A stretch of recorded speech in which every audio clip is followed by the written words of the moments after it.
The Iowa Spirit on air. It's 10 o'clock. And now live from Iowa's leading news station, Anne Hawkins, Mike Day, John McLaughlin with weather, and Heidi Soliday, sports.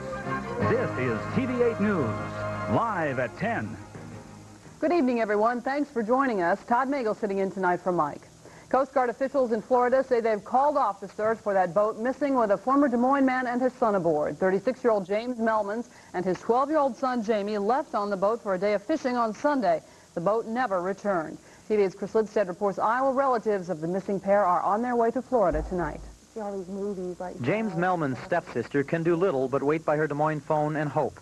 But Linda Blood says after 6 days of waiting, the missing man's father and stepmother couldn't stay in Iowa any longer. They're on their way to Florida now.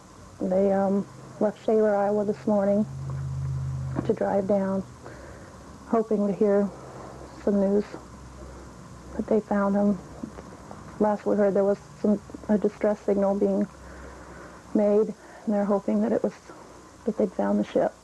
The Coast Guard in Florida reported a distress signal from an unknown vessel earlier tonight, but Coast Guard officials now say the call probably did not come from the missing fishing boat. The body of the boat's captain was discovered in the ocean this morning, and rescuers think John DeGoes died trying to swim for help. That's given them hope the missing boat is still intact, but with no further developments, the Coast Guard has suspended its search. And that leaves the Melmans' relatives in Iowa right where they started. All we can do is pray and sit and wait and hope for the best. Chris Lidstead, TV8 News at 10.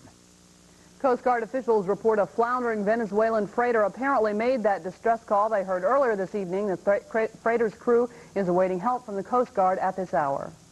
A Waterloo truck driver is in critical condition tonight after a Christmas Eve heart transplant in Des Moines. 59-year-old George Mulvaney is Mercy Medical Center's third piggyback heart transplant.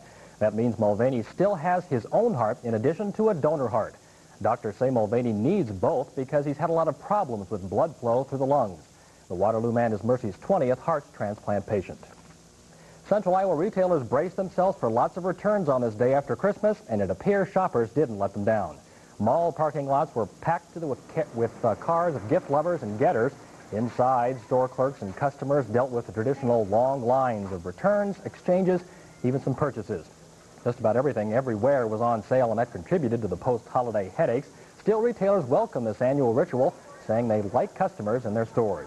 Exact sales figures won't be in for a few weeks, though several retailers say this holiday season was at least as good as last year's, despite this fall's stock market crash.